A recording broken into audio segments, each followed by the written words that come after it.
guys, welcome back to LS Vintage Design. How's everyone doing? I hope you're having an amazing day. Today we are talking about repurposing vintage items. And the first thing we're going to talk about is old family photos, because sometimes you inherit them when grandparents pass away. Maybe you just took a lot, maybe mom gave you copies. Whatever, a lot of times we end up with a large amount of old family photos, and not everybody wants them. So what can you do if you have them? I'm going to give you an idea, and then I'm going to tell you an option if you don't want to keep a ton. But first, let me give you an idea of how to use all those old family photos. Now, the ones I have here, well, I have one in my hand, so I guess we'll talk about that one. I have more over there. Let me grab them. These old vintage family photos, I got at a junk shop. A junk shop. That is so sad. That's why we'll talk about an option to dispose of old family photos if you don't want them. So anyway, these are all from a junk shop, not related to anyone. And these three, I'm going to use in a video over on my creative channel. So if you want to see this video, links down below, head over there. But for today's video on my vintage channel, we're going to use this one. This is a married couple. I have no idea who they are. On the back, it says Sis and Freddie, and it has a stamp from the photography. And obviously, it's their wedding, which from the age of her bridal dress and everything, I would assume around the 1950s. Guys, just a side note, look how modest wedding dresses used to be. I just think that is so beautiful. I don't think we need to see boobs and butts and asses and stomachs. I mean, you're in I don't know. Anyway, I just think old-timey wedding dresses are gorgeous. And that's why if you want to have a vintage wedding, more of a throwback to the ones from the 50s, 60s, 40s, let me know. I'll design you one. But anyway, this is the photo we're using. Again, I have no idea who these are. This is a stock photo I got off the internet. Again, have no idea who these people are either.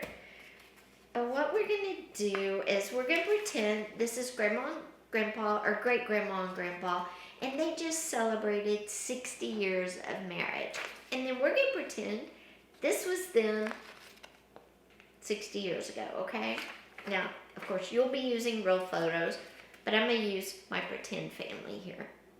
So what I'm going to do first is I'm going to frame the photo from the anniversary party, just like I frame every other photo. And it's probably not going to fit, I don't think. We're going to see. I take the cardboard backing, which in this case is the back of the thing, and I put it over my picture like so. Oops, sorry. Like so, because I knew this printed piece of paper was bigger than my frame. Now what I'm going to do is take my scissors and just cut around this, and then I'll have the picture of Grandma and Grandpa 60th wedding anniversary party. It'll fit my frame. So let me get my scissors. Wait, I gotta show you. I got a caboodle. How cute is this? You know what I put in here? I have a vintage booth. All my tools. So when I go to my booth, if I need tags, if I need tape, scissors, whatever I might need, tape measure, it's in here. Isn't that cool? I like it. And nobody else has one. So. But it opens up like that. Look at that. How cool, right? Oh, I have hooks. I have, and to show you how much room, I have this in there. I have hooks for pegboard. I have those in here. I just have a lot of stuff. But right now, we're looking for scissors.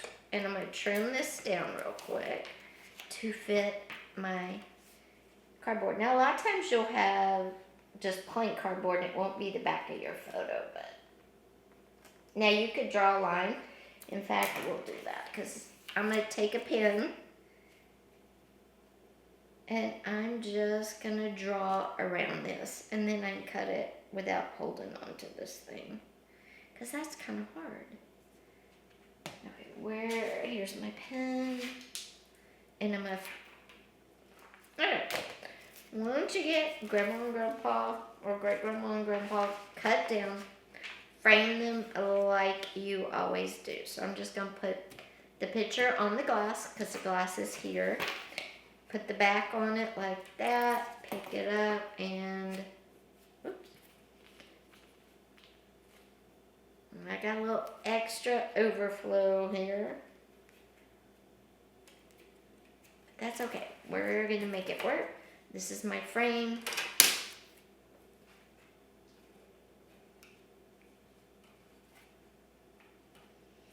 I hate these frames with these little tabs on the back.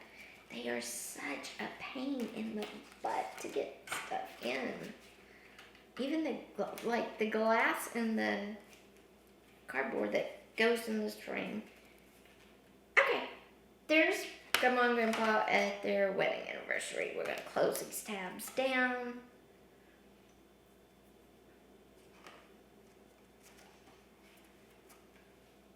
Ow. This hurts my little fingers. But we're going to close these tabs down. If you hear a noise in the background, my neighbors. Okay, guys, we've got our picture frame, our modern, they're at their party, enjoying life frame. Now, we're going to take their wedding photo from 60 years ago. And what I'm going to do is, because if I use this whole photo and framed it with it, look, it covers all of Grandma and covers a good portion of Grandpa. So I'm going to show you a unique idea for framing these together. So watch this.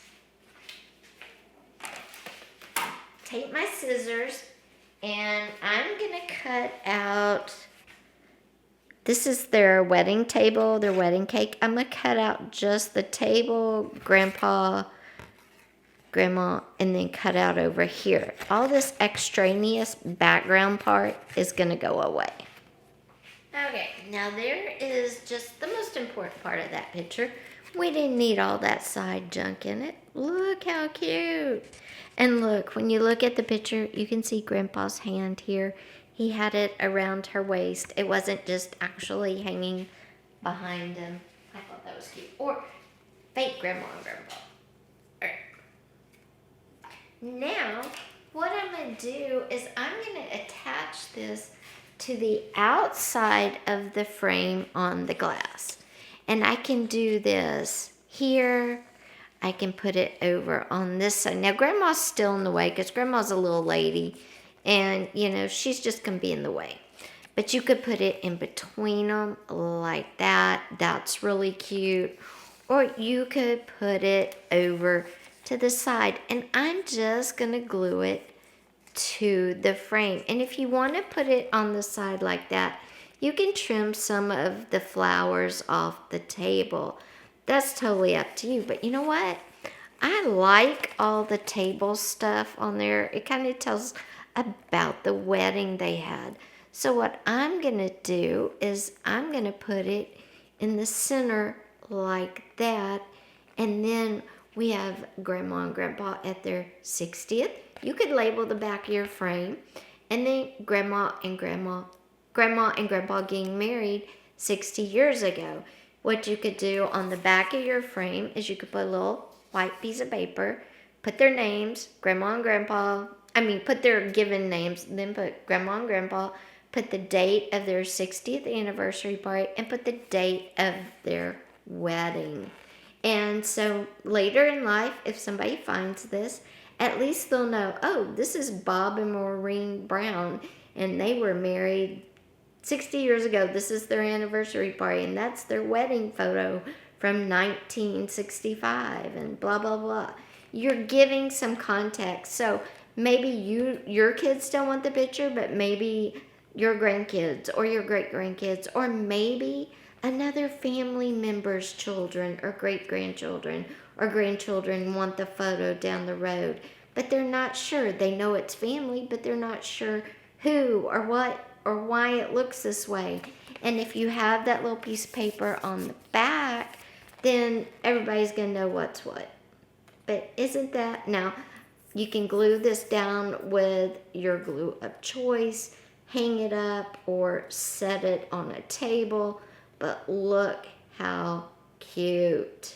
Great idea for old pictures. Okay guys, our second vintage item that we're going to talk about reusing, repurposing, changing are these paper plate holders from the 50s, 60s, 70s, maybe even the 80s. You put your paper plate in here and you could sit outside like a picnic, or if you had a big family coming over and you didn't want to do dishes, and some people were eating outside with a plate on their lap.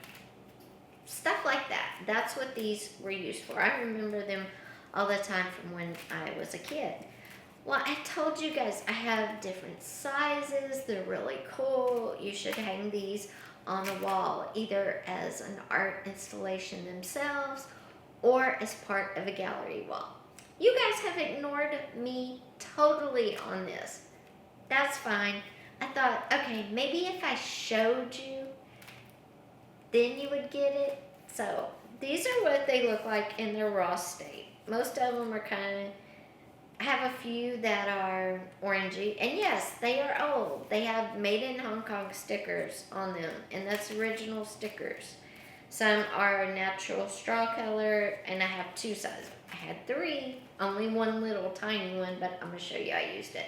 So I have two sizes. Okay, so what you can do with these, if you don't want to use them natural,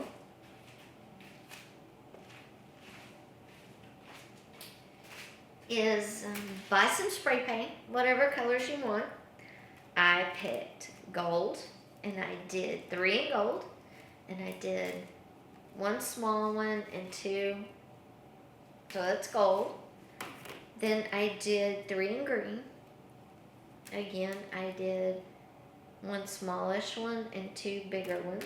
I did 3 in light pink, 2 big ones and 1 smallish one. And I did 3 in hot pink. And what I'm going to do is put these over my bed in some random pattern that makes sense and is pleasing to the eye.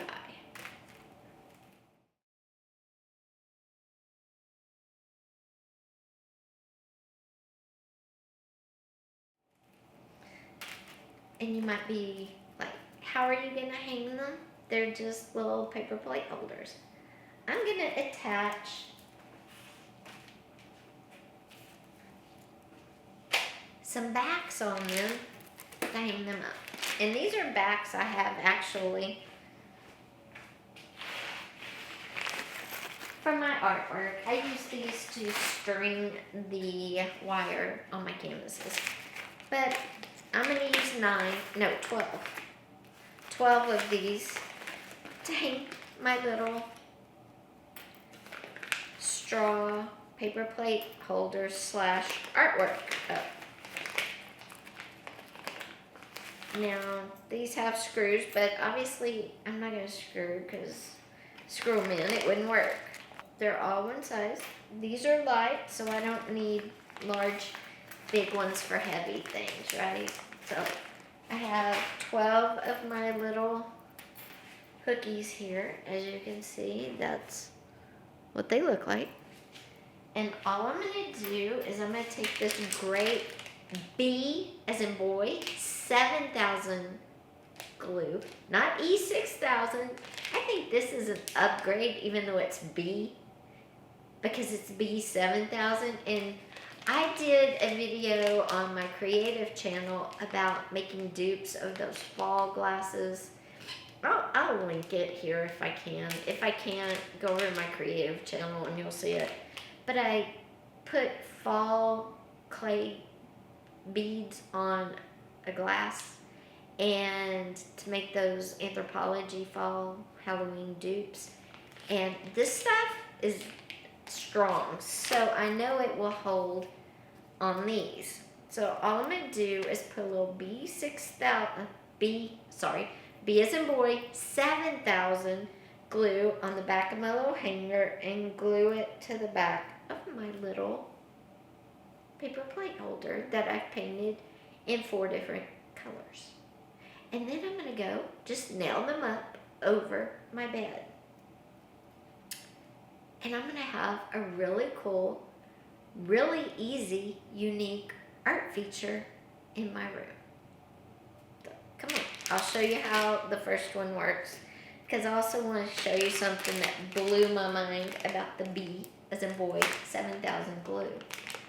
Because if you ever use E6000, you know it just is. You open it, when you're done, it congeals in the part where you squeeze it out, and you literally have to cut it to get more glue out of it. It's like rendered useless after you use it the first time.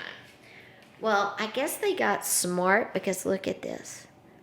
It comes with the pin in it. They all have it. I didn't put this in here. It comes like that, and look how cool.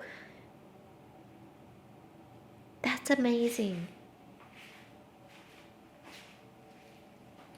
But I'm going to show you what I'm going to do, and then we're just going to do it.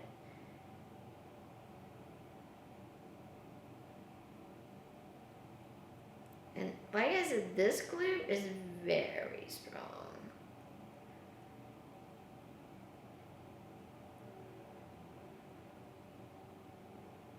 Okay, I got the glue on there, and now I'm going to let it sit for just a second. And then I'm going to turn it over, find a good spot on my plate, and press it down. And that's it. That is all you have to do to get a hook on the back of these.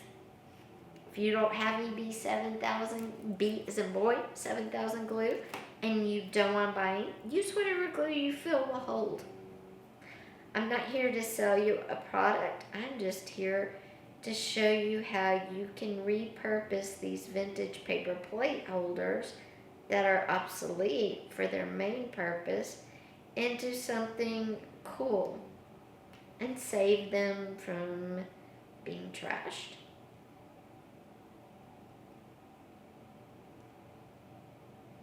Anyway, guys, I'm going to finish gluing all these. They're going to have to sit. I like to let them sit for an hour or two at least. So I hope you enjoyed this video. If you want some of these now, these bare paper plate holders to use in a gallery wall or create your own artwork, they're listed in my Etsy shop, which is linked below. Now, I don't have any old photos on my Etsy shop, but if you go to any antique shop or a vintage store, even a thrift store, you can find old vintage photos. Okay guys, well thank you for being here today. If you enjoyed this video, be sure and give it a thumbs up. And don't forget, if you haven't yet, hit that subscribe button with that little bell. A lot of great videos coming your way. Have a great day, guys. Bye-bye.